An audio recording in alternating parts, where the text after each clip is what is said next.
hal lain semuanya adalah bebas. Tapi kebebasan itu tidaklah bebas yang bersifat mutlak. Karena di balik kebebasan ada hak-hak orang lain.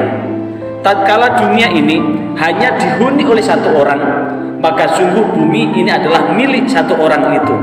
Tapi karena bumi ini dihuni oleh kurang lebih 6 miliar, maka bumi ini adalah milik 6 miliar manusia yang tinggal di bumi itu.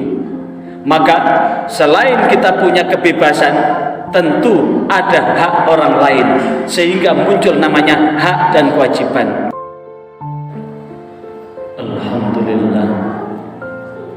Alhamdulillah nahmaduhu wa nasta'inuhu wa nastaghfiruh wa na'udzu bihi min syururi anfusina wa min sayyiati a'malina.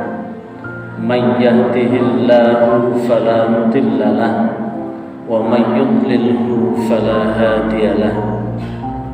Asyhadu an la ilaha illallah wahdahu la syarika lahu wa asyhadu anna Muhammadan 'abduhu wa rasuluh. Allahumma shalli wa sallim wa barik ala sayyidina Muhammad wa ala alihi wa ashabihi wa man irtada. Amma ba'd, faya ibadallah, usikum wa iyaya bitaqwallah, faqad fazal muttaqun. Faqala Allah ta'ala fi kitabihil karim, a'udzu billahi minasyaitonir rajim, afaman yulqa fin nar khairun amman ya'ti aminan yawmal qiyamah. I'malu ma syi'tum innahu bima ta'maluna basir. Ma'asyiral muslimin wa zumratal mu'minin rahimakumullah. Mari dalam kesempatan Jumat yang sangat singkat ini, mari kita tetap senantiasa berwasiat tentang pentingnya menjaga ketakwaan kita kepada Allah, kepatuhan untuk melaksanakan apapun yang telah menjadi perintah Allah, dan meninggalkan apapun yang telah menjadi larangan Allah. Karena hanya dengan ini yang akan kita bawa ketika kita menghadapkan diri kepada Allah Subhanahu wa Ta'ala setelah kita meninggalkan dunia ini, hanya membawa bekal iman dan takwa. Iman percaya kepada Allah, takwa adalah mewujudkan atau perwujudan dari ketakwaan atau keimanan itu. Ma'asyiral muslimin wa zumratal mu'minin rahimakumullah. Hari ini adalah tanggal 18 Agustus 2023 yang bertepatan dengan tanggal 1 Syawal 1445 Hijriah, yang hari ini 78 tahun yang lalu, tepatnya tanggal 18 Agustus 1945 ditetapkan Undang-Undang Dasar Negara Republik Indonesia, dan ada beberapa penetapan lain di antara adalah KNIP, Komite Nasional Indonesia. Pada kesempatan ini saya akan mengangkat topik tentang hakikat kemerdekaan setelah kita kemarin merayakan hari ulang tahun kemerdekaan Republik Indonesia, negara kita tercinta. Merdeka itu adalah kebebasan untuk melakukan apapun, kebebasan untuk bekerja, kebebasan untuk mengenyam pendidikan, kebebasan untuk mengekspresikan apapun potensi yang kita miliki tanpa ada pengkangan penjajahan apapun bentuknya. Apakah itu bidang ekonomi, politik, dan hal lain, semuanya adalah bebas.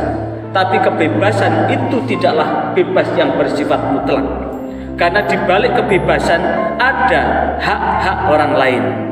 Tatkala dunia ini hanya dihuni oleh satu orang, maka sungguh bumi ini adalah milik satu orang itu. Tapi karena bumi ini dihuni oleh kurang lebih 6 miliar, maka bumi ini adalah milik 6 miliar manusia yang tinggal di bumi itu. Maka selain kita punya kebebasan, tentu ada hak orang lain, sehingga muncul namanya hak dan kewajiban. Orang boleh menuntut haknya, tapi ketika menuntut hak, apakah dia melaksanakan kewajiban atas hak itu? Maka inilah yang kemudian keseimbangan antara hak dan kewajiban itulah Allah kemudian dengan menyindir orang-orang yang mempergunakan kebebasannya itu secara mutlak, sehingga kebebasan itu cenderung melanggar aturan Allah, melanggar aturan-aturan yang ditetapkan oleh Rasulullah, melanggar aturan-aturan yang telah disepakati oleh manusia itu. Di dalam Al-Quran surah Fussilat ayat 40, kalau di dalam urutan Al-Quran surah Fussilat itu adalah urutan 41, pada ayat 40 di awal ayat itu Allah kemudian menantang orang-orang yang mendustakan ayat-ayat Allah, menantang orang-orang yang tidak percaya dengan ayat-ayat Allah. Maka setelah melihat kondisi di ayat sebelumnya, banyak orang-orang yang ingkar sehingga dia membuat kerusakan di muka bumi ini, maka kemudian di ayat itu Allah kemudian a'udzubillahi minasyaitonirrajim, afamay yulqa finnar khairun ammay ya'ti aminan yaumil qiyamah. Apakah orang-orang yang dilemparkan ke dalam neraka khairun itu lebih baik ammay ya'ti aminan yaumil qiyamah dibanding dengan orang-orang yang datang kepada Allah dengan iman pada hari kiamat? Ini adalah sebuah seruan, sebuah silakan orang-orang yang tidak patuh pada aturan Allah, silahkan orang-orang yang tidak patuh pada aturan Rasulullah, silahkan orang-orang yang tidak patuh pada aturan ulil amri minkum, pemerintah, yang dimana itu manusia menetapkan hukum dan aturan, dan kemudian dengan pelanggaran demi pelanggaran yang ia lakukan dan ia merasa lebih hebat, merasa lebih unggul, merasa lebih baik dibandingkan dengan orang yang taat aturan, maka kemudian disitulah kemudian i'malu ma syi'tum, maka kerjakanlah apa yang kau kehendaki, innahu bima ta'maluna basir, sesungguhnya Allah zat yang maha mengetahui terhadap apa yang engkau kerjakan. Ini sesungguhnya adalah merupakan kebebasan, bahwa setiap orang bebas untuk melakukan apapun. Tapi apakah kebebasan yang diemban, yang ada di pundak kita, kebebasan yang ada di dalam diri kita, apakah kemudian dengan kebebasan itu kita termasuk mempergunakan kebebasan secara bertanggung jawab? Karena itulah di ayat yang lain Al-Quran surah Al-Mulk ayat 2, a'udzubillahi minasyaitonirrajim, alladzi khalaqal mauta wal hayata liyabluwakum ayyukum ahsanu amala. Dialah Allah khalaqal mauta, yang menciptakan kematian, wal hayata, dan kehidupan, liyabluwakum, untuk mengujimu, ayyukum, di mana kamu semua, ahsanun, lebih baik amala, amal perbuatannya. Ayat ini diawali dengan khalaqal mauta, baru wal hayata. Artinya apa? Bahwa kehidupan yang kita jalani di dunia ini tidaklah langgeng, tidaklah kekal. Ada saatnya kita akan meninggalkan dunia ini. Ketika kita meninggalkan dunia ini, apa yang kita bawa? Apakah harta kekayaan yang kita kumpulkan dengan susah payahnya? Apakah pangkat dan jabatan yang menempel di pundak kita? Tentu tidak, karena keduanya timbul tenggelam di tangan manusia. Harta benda ini tidak akan kita bawa, karena dalam satu kisah ada orang punya 3 teman. 3 teman itu, teman yang pertama hanya mengantarkan sampai pintu rumah, teman yang kedua hanya mengantar sampai ke liang kubur, dan teman yang ketiga mengantar kita sampai kita meninggalkan dunia ini. Siapakah teman yang pertama itu? Teman yang pertama adalah istri kita.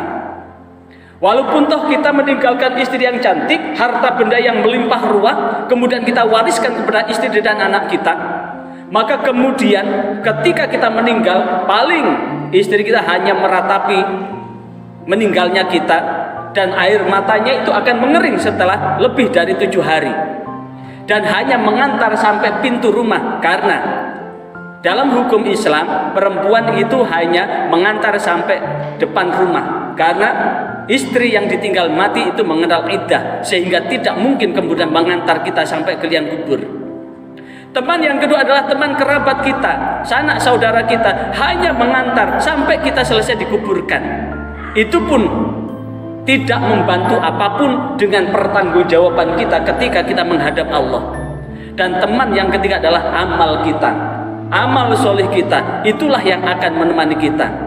Maka jikalau kemudian kita mendapatkan harta atau gaji katakan 5 juta, yang 5 juta kita sisihkan 2% setengahnya, selebihnya kita gunakan untuk mengumpulkan properti, maka yang kita bawa hanya 2% setengah yang kita sedekahkan. Selebihnya ketika kita belikan tanah hanya diwariskan, hanya hak pakai, hak pinjam aja. Setelah itu akan diestafetkan kepada yang hidup lainnya, sehingga tidak ada yang abadi di dalam ini. Maka rugi jika kemudian kita memperturutkan hawa nafsu untuk menghalalkan segala cara, dan segala cara itu menabrak aturan Allah, aturan Rasulullah, dan aturan yang ditetapkan oleh negara.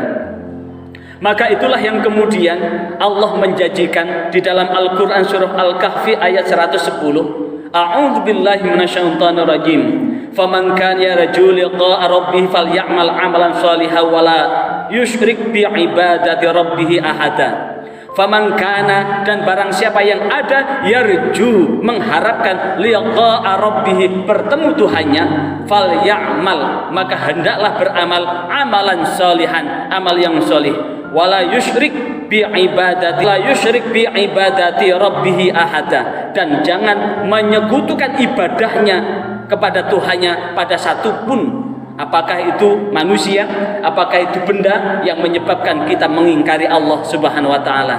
Ma'asyiral muslimin wa zumratal mu'minin rahimakumullah, maka negeri tercinta Indonesia ini akan terus berjaya jikalau seluruh warga negaranya, seluruh komponen ini taat aturan Tuhan. Agama apapun tetap ditaati aturan-aturan itu, taat aturan yang ditetapkan oleh negara, sehingga dengan kepatuhan itu tidak ada satupun kemaksiatan yang dilakukan, dan itulah kemudian negara akan mengalami kesuksesan yang luar biasa. Apalagi di tahun 2045 ada bonus demografi, yaitu 65%-nya adalah usia produktif, dan itulah saatnya negeri ini akan menjadi negeri yang besar di tengah percaturan bangsa-bangsa di dunia ini. Dan mudah-mudahan dengan 10 menit khutbah ini menyadarkan bahwa sesungguhnya tidak ada satupun yang langgeng dalam kehidupan kita kecuali amal soleh kita, sehingga tidak ada pilihan untuk maksiat kecuali senantiasa mengabdikan diri kepada Allah Subhanahu wa taala dan melakukan kebebasan hak dasar kita ini, kemerdekaan kita secara bertanggung jawab dalam bingkai kapanpun kita diambil oleh Allah, siap untuk mempertanggungjawabkan amal kita, dan mudah-mudahan Allah menyelamatkan hidup dan kehidupan kita baik di dunia maupun di akhirat. A'udzu billahi minasyaitonir rajim. Bismillahirrahmanirrahim. Wal 'asri innal insana lafi khusrin illal ladzina amanu wa 'amilus solihati wa tawassaw bil haqqi wa tawassaw bis sabr. Barakallahu li wa lakum fil Qur'anil azim wa nafa'ani wa iyyakum bima minal ayati wa dzikril hakim. Aqulu qawli hadza astaghfirullahal azim innahu wal ghafurur rahim.